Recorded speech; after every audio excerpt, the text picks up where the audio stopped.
A cidade de Coríntios era uma cidade muito corrupta moralmente e os pecados da sociedade estavam a afetar a igreja também. E, como sabemos, Deus começou a igreja em Coríntios durante a segunda viagem missionária de Paulo.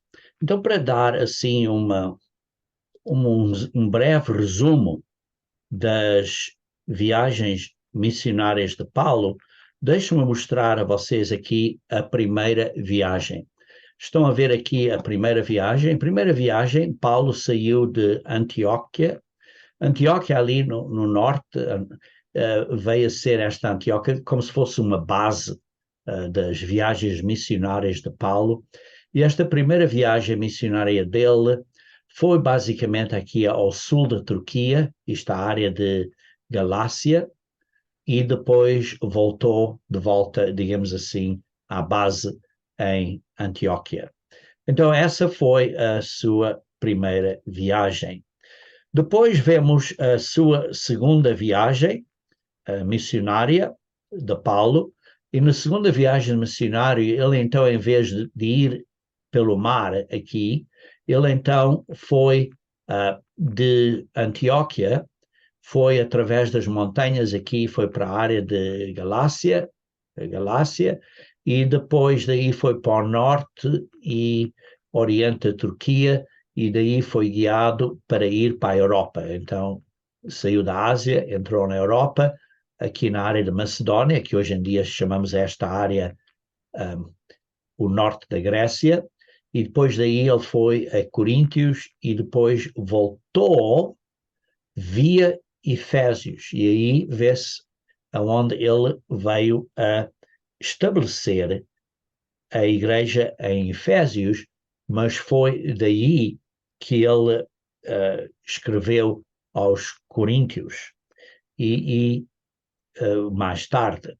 Daí então ele voltou a Jerusalém e então acabou por ir a Antioquia. Essa foi a sua segunda viagem. Ele então, durante a segunda viagem, estabeleceu a igreja em Coríntios, também estabeleceu a igreja em Efésios. Depois ele fez uma terceira viagem e a terceira viagem dele, deixa-me cá mostrar o mapa aqui da terceira viagem. A terceira viagem, então ele saiu da Antioquia, foi de novo através da área de Galácia, e então foi para Efésios, onde passou lá um tempo, e foi aí que ele recebeu uma carta ou informação de Coríntios, quando estava em Efésios, durante a sua terceira viagem. E foi então quando escreveu esta carta aos Coríntios. Então, vendo isto assim um bocado de detalhe disso, então a segunda viagem dele foi à volta dos anos 52 e 53, cerca de, digamos assim, 20 anos depois da morte de Cristo, e, e a terceira viagem foi cerca dos anos 54 a 57, foi cerca de 23 anos ou 20 a 25 anos depois da morte de Cristo. Essa foi quando ele então escreveu a carta aos Coríntios, que foi cerca do ano 55 que ele escreveu esta primeira carta aos Coríntios para falar acerca de vários problemas que existiam e algumas divisões que existiam. Também é importante mencionar que ele escreveu esta carta à volta do período da Páscoa e dos Pães Asmos, como lemos em 1 Coríntios capítulo 5, versículo 8, em que ele está a falar, no versículo 7, pois vocês estão sem fermento, e no versículo 8 diz, por isso, celebremos a festa. Qual festa? A festa dos Pães Asmos. Por isso esta carta foi escrita durante esse período dos Pães Asmos para falar acerca do tema de que Cristo não está dividido. E ele começou, como vimos no estudo prévio, ele começou a dar, a cumprimentar os irmãos acerca das virtudes deles e apontou eles a Deus, que é o autor da nossa salvação através de Jesus Cristo, está claro. Paulo também mencionou ao início da carta, nos primeiros versículos, que eles tinham sido abençoados através da boa nova que receberam, que foi pregada e confirmada em Coríntios, como lemos no capítulo 1, versículo 6, que diz assim como o testemunho de Cristo que tem sido confirmado em vós. Como confirmado através de vários milagres e de coisas que aconteceram durante esse período. Depois, ele então continua no versículo 9 de 1 Coríntios capítulo 1, dizendo que Deus é fiel e que é capaz de nos ajudar até ao fim.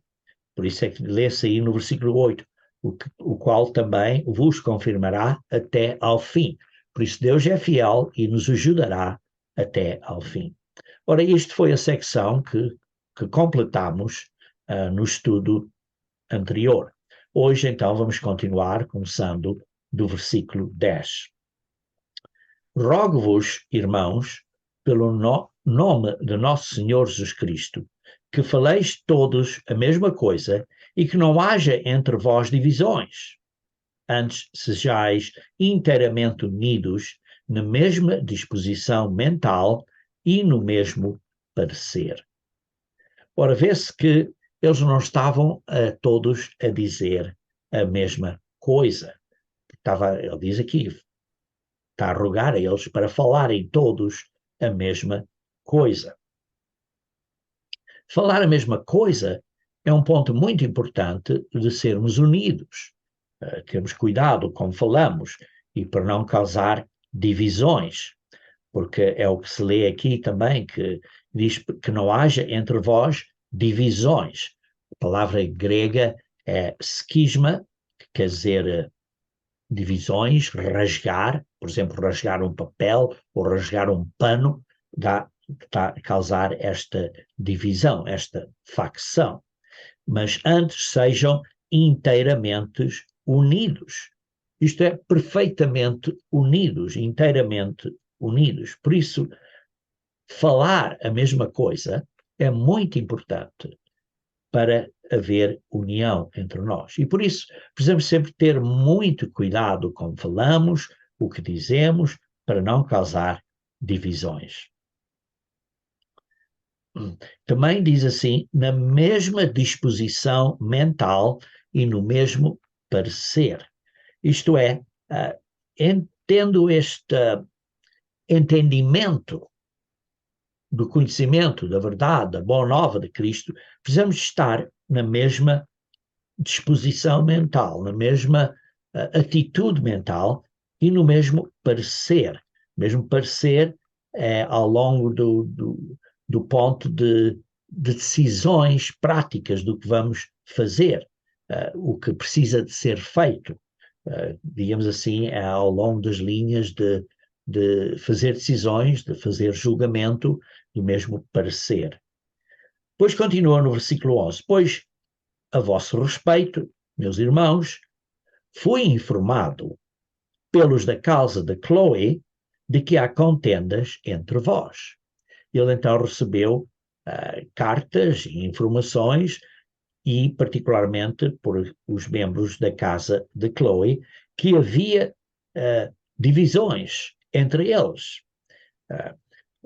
Como vamos ver, vê-se aqui no versículo 12, vamos ler aqui o versículo 12, refirma ao fato de cada um de vós dizer, eu sou de Paulo, e eu sou de Apolo, e eu sou de Cefas, quer dizer, de Pedro, e eu sou de Cristo. Quer dizer, estavam a falar acerca do ministério E uns diziam, olha, este ministro é melhor que o outro, eu sou deste ministro, que a maneira, a abordagem dele é assim, ele disse isto e tal, tal, tal. E por isso havia estas opiniões diferentes, com que estavam a dizer, olha, porque Paulo falou disto e isto, e talvez Apolo não tivesse falado acerca do mesmo assunto, mas não quer dizer que havia diferenças na doutrina, mas estavam a puxar essas diferenças e estavam a dizer, eu prefiro esta pessoa e eu prefiro o outro. E depois está claro, havia o outro que era mais justo, que era melhor. Oh não, eu sou de Cristo, eu não sou de Paulo, ou de Paulo, ou de Pedro. Eu sou melhor que você, eu sou de Cristo. E havia, por isso, estas divisões entre eles. E por isso, Paulo pergunta em versículo 13, acaso Cristo está dividido? Foi Paulo crucificado a favor de nós, ou em favor de nós? Ou fostes, porventura, batizados em nome de Paulo?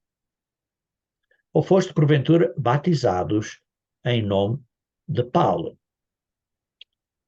Isto é um ponto muito importante. Este é o tema desta epístola. O tema desta epístola é que Cristo não é dividido. Estamos debaixo de um líder. O nosso líder, o chefe da cabeça, é Cristo. Não é um homem, não é o conselho de anciões, não é um ministro, não é um chefão, é Cristo. Cristo é o cabeça da igreja. Ele é o nosso líder.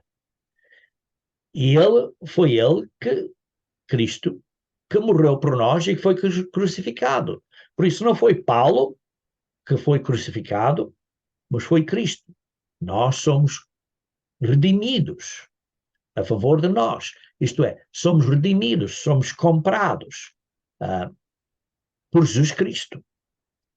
E através do batismo fazemos um compromisso para estarmos dedicados a Cristo, ao caminho, ao ensinamento dele e dedicados a esta nova promessa que estamos a fazer de vivermos de acordo com os princípios bíblicos que somos ensinados na Bíblia.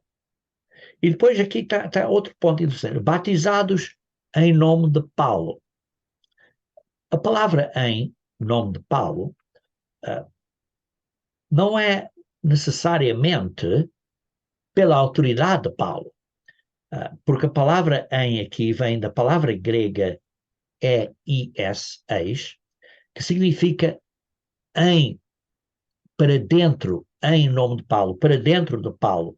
E nós não somos batizados para dentro do nome de Paulo, somos batizados para dentro do nome da família de Deus, do corpo espiritual de Cristo. E por isso fomos batizados para dentro do nome de Paulo? Não, fomos batizados para dentro do nome Deus, que é o nome do Pai, que é o nome do Filho, que é o nome do Espírito Santo. Fomos batizados para dentro dessa família, a família Deus.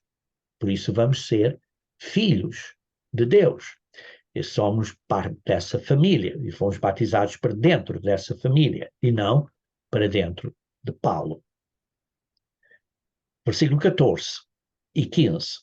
Dou graças a Deus, porque nenhum de vós batizei, exceto Crispo e Gaio.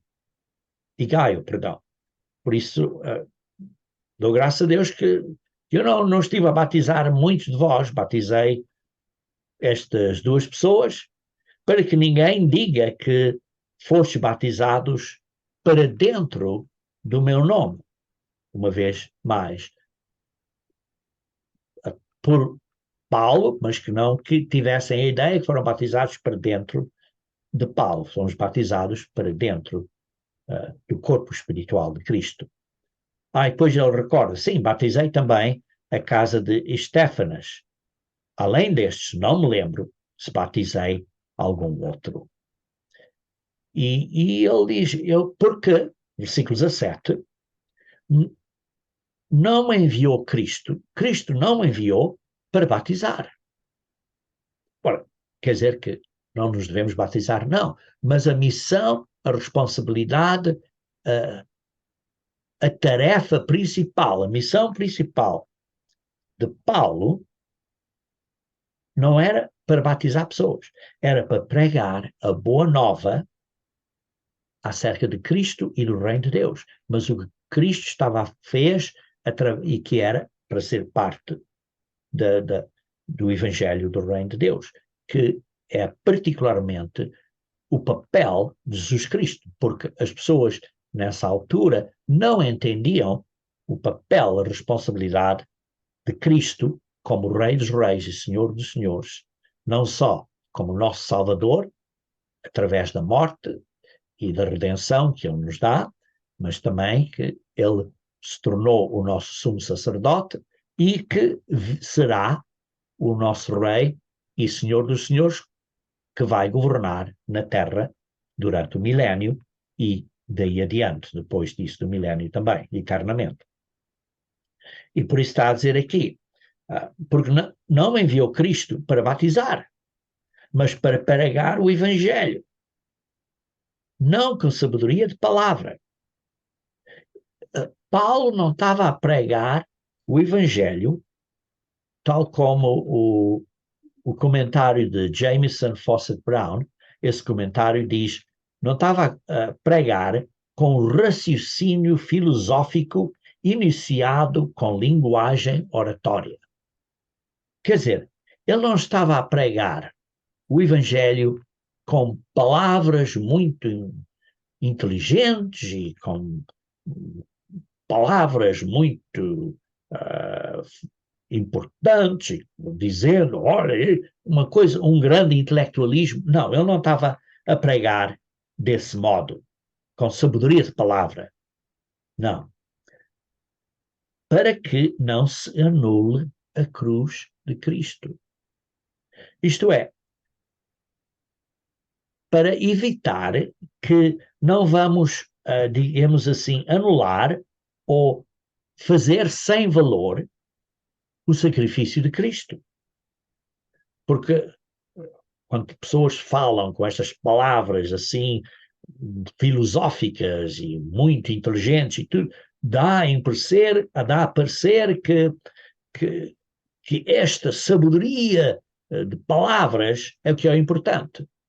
E não é. Não é importante. Por isso ele não pregou com sabedoria de palavra para não anular o valor da cruz de Cristo. Aqui um ponto, a palavra cruz, no grego, é a palavra stauros, podia ter sido traduzida, se fosse literalmente, como poste ou como estaca. A cruz de Cristo, aqui a palavra em grego é stauros, que pode ser traduzida literalmente como poste ou estaca. E por isso, Paulo estava a pregar a boa nova, não com eloquência de palavras, não com o raciocínio humano, porque então isso faria esta boa nova de menos valor. O valor da boa nova é o simples significado do que Cristo fez e desta boa nova. Então continua aqui. Certamente, a palavra da cruz, uma vez mais em grego, é stauros, deste poste em que Cristo morreu, e é loucura para os que se perdem. Ora, em algumas Bíblias está este verbo no presente contínuo, isto é, para os que se estão perdendo. Mas, para nós, que somos salvos, o verbo aqui também, em algumas traduções bíblicas, é que estamos a ser salvos. Isto é um processo. Estamos a falar aqui de um processo de salvação. A palavra do sofrimento, da morte, do que Cristo fez por nós, é loucura para aqueles que estão no caminho de perderem a vida, a não ser que haja um arrependimento, está claro. E para nós, que estamos a ser salvos, que estamos neste processo de salvação, é o poder de Deus para a nossa vida eterna, para a salvação. Depois vamos ler então aqui no versículo 19. Pois está escrito, destruirei a sabedoria dos sábios e aniquilarei a inteligência dos instruídos. Aqui está citado de Isaías 29, 14, a dizer que destruirei a sabedoria dos sábios. Aquelas pessoas que pensam que sabem muito intelectualmente acerca da Bíblia e que, às vezes pode ser, muitas pessoas sabem de cor e salteado os versículos, muitos versículos da Bíblia, isso tudo. Têm grande sabedoria. E alguns deles são muito inteligentes, mas está escrito, destruirei a sabedoria dos sábios e aniquilarei a inteligência dos instruídos. Versículo 20. Onde está a sabedoria dos sábios? Perdão, onde está o sábio? Onde o escriba? Onde o inquiridor deste século? Porventura não tornou Deus louca a sabedoria do mundo. Sim, a sabedoria do mundo, mas neste caso, particularmente está aqui a falar dos judeus, porque vamos ver, ele está claramente a falar dos judeus, e eles tinham grande conhecimento do Antigo Testamento. Tinham algumas dessas pessoas, aqueles escribas e fariseus, e muitas pessoas que Jesus Cristo lidou com eles, tinham grande conhecimento do Antigo Testamento. E por isso é que Cristo muitas vezes debateu com eles bem forte. Vocês sabem estas coisas, mas não sabem nada. E por isso é que ele deu a eles parábolas e coisas assim, para lhes dar uma lição, mas por outro lado, para esconder o verdadeiro significado do que ele estava a dizer. Porque estes sábios, estes escribas, sim, que eram escribas, estes escribas, os fariseus, estas pessoas que sabiam bastante acerca do Antigo Testamento, onde o inquiridor é aquele que está a questionar, a fazer questões. Olha, mas é isto e aquilo e tudo. Fazer questões acerca de várias coisas da Bíblia deste século. Porventura não tornou Deus louca a sabedoria do mundo. Irmãos, vejam aqui, por exemplo, em Tito, capítulo 3, versículo 9. Tito, capítulo 3, versículo 9. Diz assim, evita discussões insensatas, genealogias, contendas e debates sobre lei, porque não têm utilidade e são fúteis. Não têm valor. Estes são as pessoas, estes questionadores, estes inquiridores, este intelectualismo religioso e que estavam sempre a fazer questões. E isso não tem valor nenhum. Isso é sabedoria do mundo. Vejam também em Tiago, capítulo 3, versículo 14. Tiago, capítulo 3,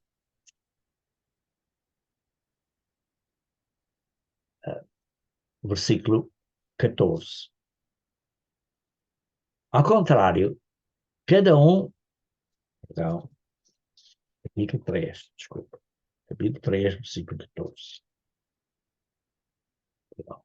Se pelo contrário tendes em vosso coração inveja amargurada e sentimento faccioso. Vemos que aqui em Coríntios havia facções, havia divisões. E por isso, se há este sentimento faccioso, se há este coração de inveja com amargura, Sim, porque estes judeus estavam com inveja de Jesus Cristo e, mais tarde, destes apóstolos. Diziam, quem eram estes homens? Simplesmente eram pescadores, não foram bem instruídos na Bíblia, não sabem as coisas como nós sabemos, mas eles aprenderam o entendimento, o valor, o significado, e começaram a saber mais e mais conforme o tempo passou. Mas lemos aqui, estas pessoas, pelo contrário, tens em vosso coração inveja amargurada, sentimento facioso. Não vos glorieis disso. Olha, porque eu sei mais que outra pessoa, então eu fiz aquela pessoa calar-se, porque tenho melhor conhecimento e citei este versículo e aquele outro versículo e coisas assim. Cuidado, porque nem vos glorieis disso, nem mentais contra a verdade, porque muitas destas pessoas têm as suas ideias, mas não são baseadas na verdade. Esta não é a sabedoria que desce lá do alto. Antes é terrena, animal e demoníaca. É do demónio, de Satanás. Pois onde há inveja e sentimento facioso, aí há confusão e toda espécie de coisas ruins. Essa é invejoso, é inveja, é ciúmes. Isso é do mundo, é do mundão. Veja em Tiago, capítulo 4, versículo 5. Ou supondes que em vão afirma a Escritura, e uma correção, uma tradução mais correta seria como nos está na Almeida Revista e Corrigida, e na Almeida Corrigida e Fiel, que diz: o Espírito que em nós habita tem ciúmes.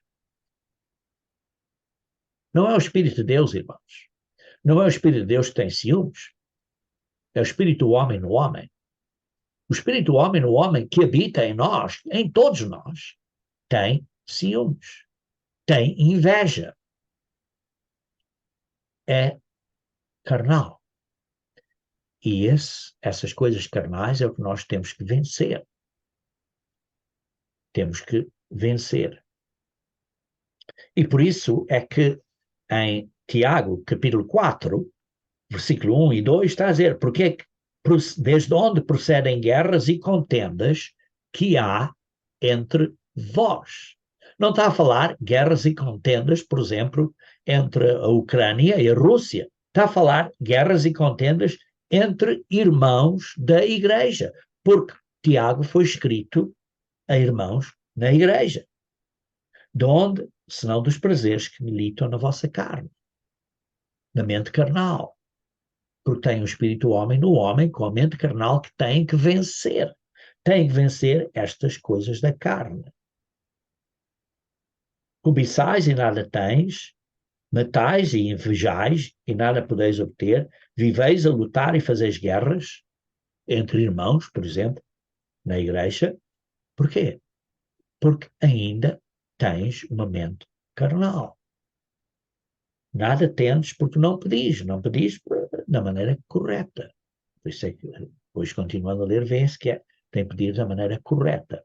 Vejam também em 1 Timóteo capítulo 6, 1 Timóteo capítulo 6, versículo 4. 1 Timóteo capítulo 6, versículo 4.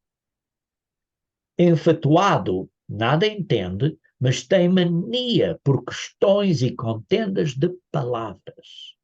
É palavras, este intelectualismo, estas palavras que causam problemas entre pessoas, que nascem de inveja desta mente carnal, provocação, difamações, suspeitas malignas, altercações sem fim, etc, etc. De homens que diz aqui, cuja mente é pervertida e privados da verdade, supondo que a piedade, supondo que ser religioso, verdadeiramente seguindo a Deus, é fonte de lucro. Pensam que podem ganhar dinheiro. Mas não é desse modo. Continuando também em Tito, capítulo 3, Tito, capítulo 3, versículo 3. Tito, capítulo 3, versículo 3. Pois nós também, outrora, éramos nécios, desobedientes, desgarrados, isto é, iludidos, escravos de toda a sorte de paixões e prazeres, vivendo em malícia e inveja, odiosos e odiando-nos uns aos outros.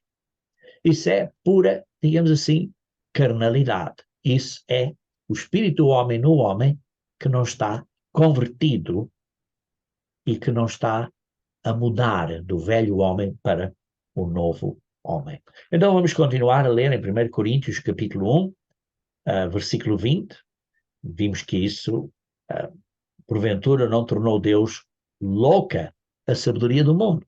Então vimos o que é a sabedoria do mundo, é baseada nestas coisas da carne. Versículo 21. Visto como, na sabedoria de Deus, o mundo não o conheceu por sua própria sabedoria. Sim, o mundo não conheceu Jesus Cristo por sua própria sabedoria mundana. Não. Aprove Deus a Deus salvar os que creem pela loucura da pregação. Pela loucura da pregação. Ora, por que é loucura pregar? Era loucura para os judeus. E vamos ver isso daqui, perdão, para os judeus e para os gregos, para os gentios. Portanto, os judeus pedem sinais, como os gregos buscam sabedoria. Por isso, os judeus queriam milagres. Olha, quantas vezes disseram a Jesus Cristo, olha, dá-nos um milagre, então eu saberei que tu és. Mas quantos milagres Jesus Cristo fez? Fez tantos. Mas eles queriam outro milagre. Faz um milagre agora, à minha frente. Isso então Jesus Cristo não fez, só para satisfazer a eles, não fez isso. Sim, fez milagres, mas não para satisfazer esses desejos deles. Portanto, os judeus pedem milagres, como os gregos buscam sabedoria. E está aqui a falar aos coríntios, uma região gentia da Grécia, e esses irmãos lá, em Coríntios, estavam a ser afetados pelas influências gentias e, digamos assim, a filosofia grega. E por isso, diz aqui, buscam sabedoria. Esta filosofia que é os filósofos gregos, eles buscam esta sabedoria humana. Mas nós pregamos a Cristo crucificado, escândalo para os judeus e loucura para os gentios. Cristo crucificado era um escândalo para os judeus. Por quê? Porque os judeus queriam milagres. Os judeus queriam que Jesus Cristo viesse a ser, digamos assim, o Rei dos Reis nessa altura. E Jesus Cristo nessa altura não veio para reinar, ele veio para pagar com a vida dele para nós podermos ser salvos. E por isso eles não entenderam isso. E por isso Cristo, para eles, para os judeus, era um escândalo. Olha, esperavam um rei conquistador e ele acabou por morrer. Vejam em Isaías 55, versículo 8. Isaías 55, versículo 8. Porque os meus pensamentos não são os vossos pensamentos, nem os vossos caminhos os meus caminhos, diz o Senhor. A maneira de Deus pensar é muito diferente da maneira que nós pensamos. E, particularmente, os judeus pensavam, olha, o Messias vem para reinar agora. Mas a maneira de Deus pensar era diferente. Cristo teve que vir primeiro para sofrer e para morrer por nós. E por isso, esses judeus não entendiam isso. E por isso, para eles, era um escândalo. Um escândalo. Como pode ser isso? Diz assim, versículo 9. Porque assim como os céus são mais altos do que a terra, assim são os meus caminhos mais altos do que os vossos caminhos, e os meus pensamentos mais altos que os vossos pensamentos. A mente de Deus está muito mais acima da nossa mente. Tem uma capacidade muito maior. E por isso as pessoas não entendem. Uma das coisas que as pessoas não entendem é o que vemos aqui em Salmos 22. Aqui um ponto importante que eu quero mencionar para entendermos, que muitas pessoas não entendem, que há várias maneiras de estudar a Bíblia. Geralmente falamos acerca de ler o contexto. Temos que ler o contexto e ver tudo dentro do contexto. Mas há outro ponto aqui, é que muitas vezes no Novo Testamento aponta para coisas no que nós chamamos o Antigo Testamento, isto é, na Torá, ou na profecia, ou nos escritos, nessa secção das Escrituras. Há muitas coisas nessa secção das Escrituras que são proféticas e que muitas vezes Cristo mencionou, e como disse, muitos daqueles escribas e fariseus tinham grande conhecimento do que estava escrito no Antigo Testamento. Porque lembrem-se que nessa era as pessoas não tinham uma Bíblia como nós temos hoje. E por isso essas pessoas praticamente sabiam muitas secções do Antigo Testamento, quer dizer, da Tora e dos profetas, e sabiam muitas dessas secções praticamente de cor e salteado. Por exemplo, você, às vezes há uma dica aí que possa haver, por exemplo, onde você vive, que há uma certa dica, e as pessoas começam a dizer a parte inicial dessa dica e não precisam dizer a parte final, porque as primeiras palavras dessa dica imediatamente faz você lembrar do resto da história. Ora, lemos muitas vezes que Cristo disse coisas, você lê, Cristo disse uma coisa, e depois vemos que, por exemplo, Cristo diz, eu sou, e eles então começaram a buscar pedras para o apedrejar. Porque eles sabiam que quem é o eu sou era o Deus que falou com Abraão. E por isso eles imediatamente reconheceram que Cristo estava a identificar-se como o Deus que falou, o ser Deus, o Verbo, que estava debaixo da autoridade do Pai, que fez tudo de acordo com a vontade do Pai, o Verbo que falou com as pessoas, e Cristo se identificou. E eles imediatamente quiseram apedrejar, porque disseram que isso era absurdo, não era um insulto. E por isso o que estou a dizer é que no Novo Testamento vemos muitas secções do Novo Testamento que são, digamos assim, partes ou início de uma coisa e depois basta dizer o início dessa coisa, você já começa a lembrar-se da outra parte dessa escritura. Por exemplo, se eu citar, o Senhor é o meu pastor, você provavelmente já vai pensar no resto dessa frase, que diz que nada me faltará, ele me faz repousar. Mas basta dizer, o Senhor é o meu pastor. E você já está, recebeu assim uma indicativa do que essa pessoa está a dizer.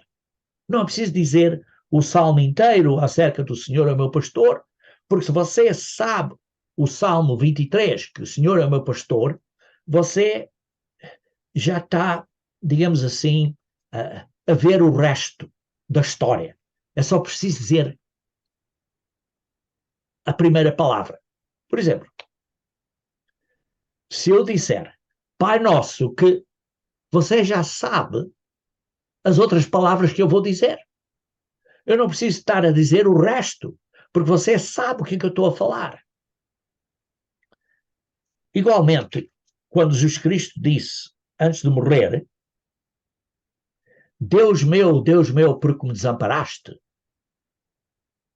Essas pessoas que sabiam, nem todos, porque muitos disseram, olha o que ele está a dizer, a chamar Elias ou coisa assim, mas os que sabiam, os escribas, os fariseus, aqueles que sabiam que Jesus Cristo estava a citar Salmos 22. Ora, em Salmos 22 é uma expressão de emoção.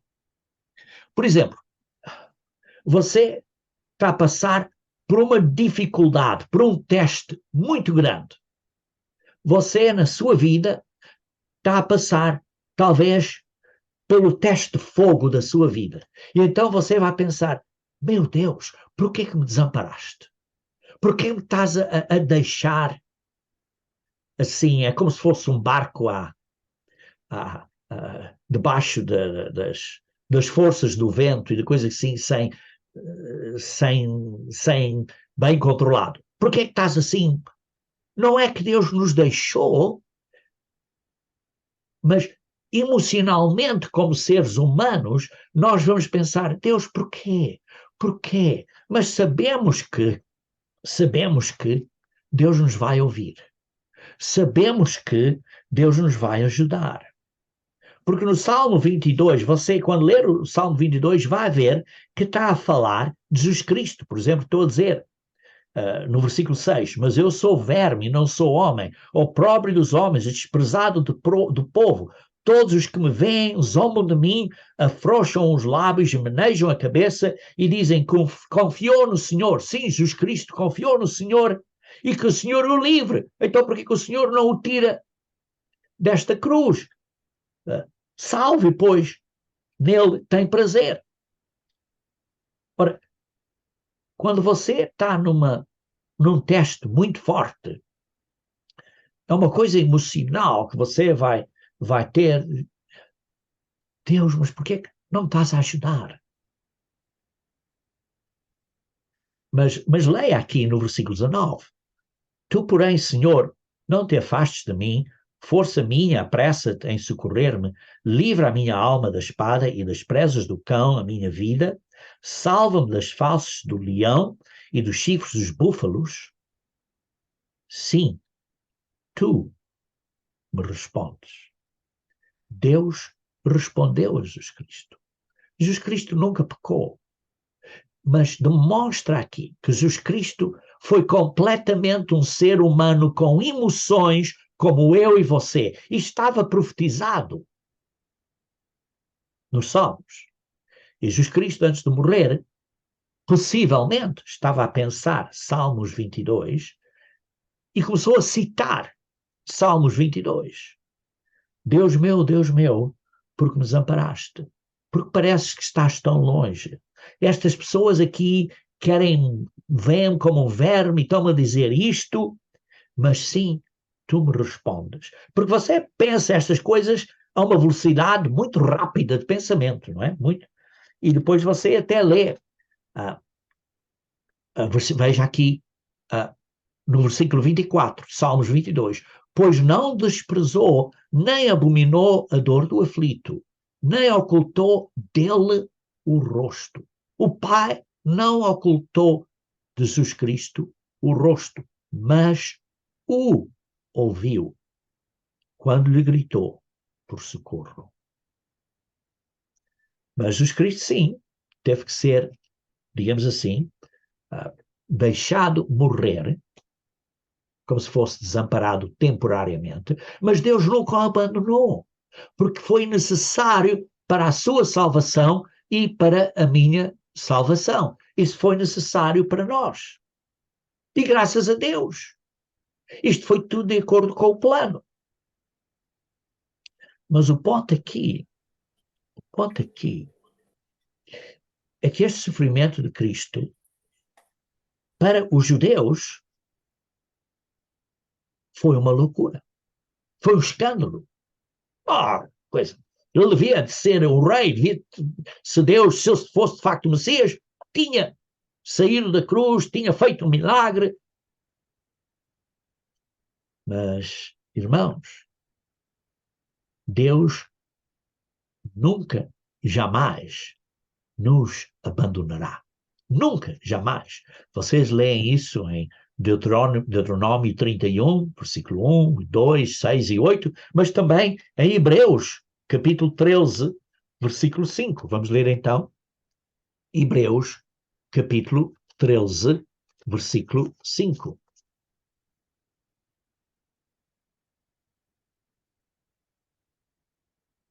De maneira alguma, a parte final desse versículo, 13, versículo 5, de maneira alguma te deixarei, nunca, jamais te abandonarei. Irmãos, quando temos testes grandes, fortes, precisamos de lembrar que até Jesus Cristo teve essas emoções. Até Jesus Cristo teve essas emoções. Mas ele sabia que Deus nunca abandonaria, que o Pai nunca abandonaria. Ele sabia que tinha que passar por essa provação, teve que passar por essa provação e ele sabia disso. Mas passou por estas emoções, como nós às vezes passamos. Mas ele manteve-se fiel até ao fim. É o que nós temos que fazer. 1 Pedro, capítulo 2, irmão, vamos ler então 1 Pedro, capítulo 2, versículo 20.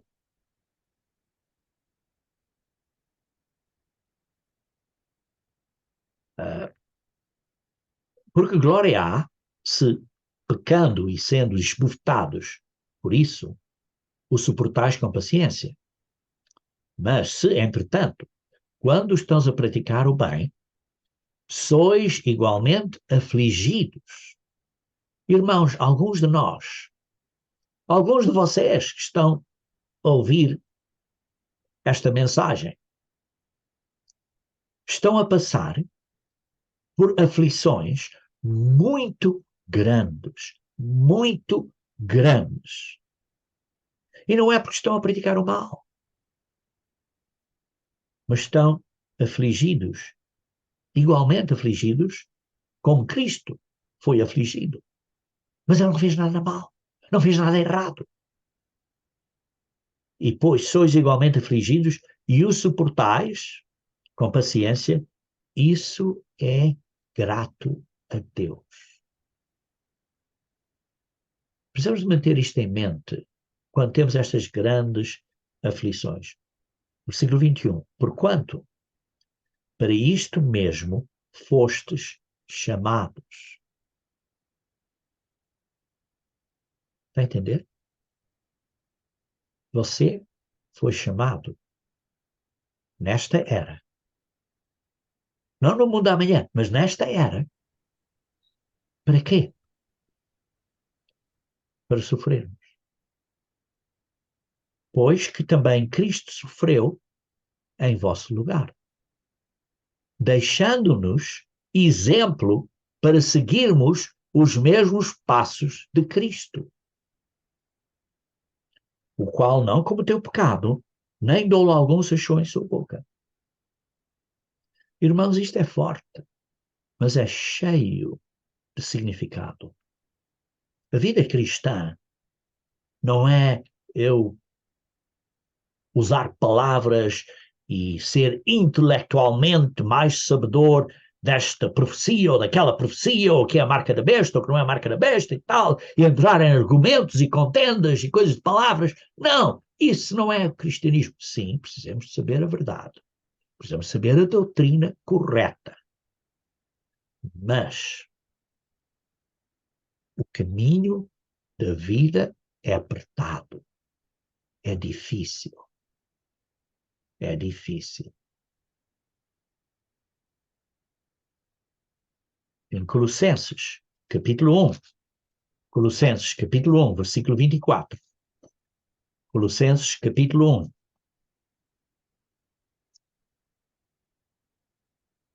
Colossenses, capítulo 1, versículo 24. Agora me regozijo, está aqui Paulo a dizer aos irmãos em Colosseia, nos meus sofrimentos por vós, e preencho o que resta das aflições de Cristo. Paulo está a dizer que preenche o que resta das aflições de Cristo. E nós, como cristãos, nesta era, antes da vinda de Cristo, como lemos há pouco, foi por esta razão que somos chamados. Nós, igualmente, estamos a preencher o resto das aflições de Cristo, isto é, do corpo de Cristo, porque fomos batizados para dentro do corpo de Cristo. E tal como o corpo de Cristo teve que sofrer, temos nós, igualmente, que preencher o resto das aflições de Cristo na nossa carne, a favor do seu corpo, que é a Igreja. Irmãos, isto é muito forte, isto é muito profundo. Mas lembrem-se, em 1 Coríntios, capítulo 10, 1 Coríntios, capítulo 10, versículo 13. 1 Coríntios, capítulo 10, versículo 13. Não vos sobreveio tentação ou provação que não fosse humana, mas Deus é fiel. E não permitirá que sereis ou sejais tentados ou provados além das vossas forças. Oh, quantas vezes chegamos a um ponto que diz, Deus, não aguento mais. Não aguento mais. Nesse momento, temos que lembrar, pedir a Deus e Ele nos ajudará.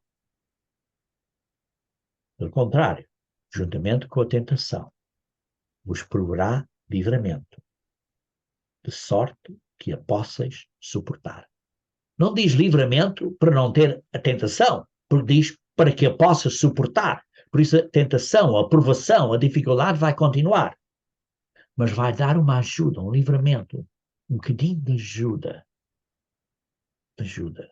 para você continuar. O Consolador, o poder do Espírito Santo, nos ajuda a vencer. Então, continuando, onde estávamos a ler, em 1 Coríntios, capítulo 1, versículo 23, Cristo crucificado era um escândalo para os judeus, estamos a ver, e para os gregos era loucura. Como é que uma pessoa pode morrer e assim? Isto é uma loucura. Mas para os que foram chamados, tanto judeus como gregos, pregamos a Cristo, que é o poder de Deus e a sabedoria de Deus. Isto é o poder de Deus. O sacrifício de Jesus Cristo e a sua morte demonstram o poder de Deus para nos redimir. Porque a loucura de Deus é mais sábia que a dos homens. E a fraqueza de Deus é mais forte que a dos homens. Os pensamentos dele são muito mais altos que nós. Irmãos, reparai, pois, na vossa vocação, na vossa chamada.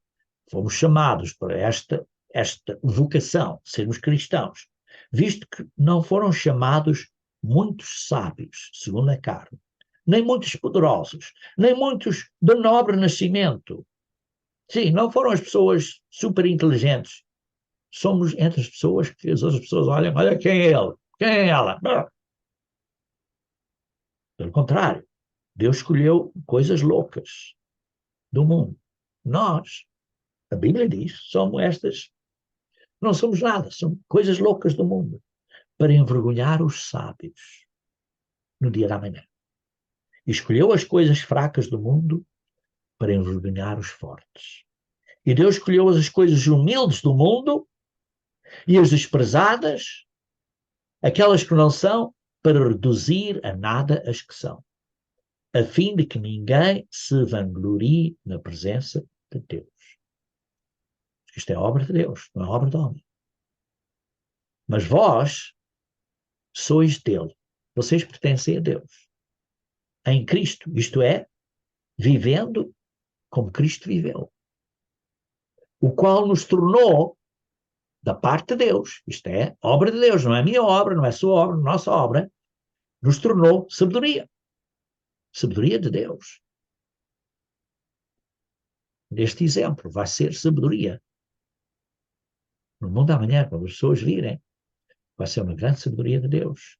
E justiça. Oh, pensamos, isto não é justo, eu estou a sofrer, isto não é justo. Mas vai haver justiça ao fim. Lembra-se, Deus é justo. Precisamos ter fé em Deus. Talvez hoje em dia não pareça justo, mas vai haver grande justiça.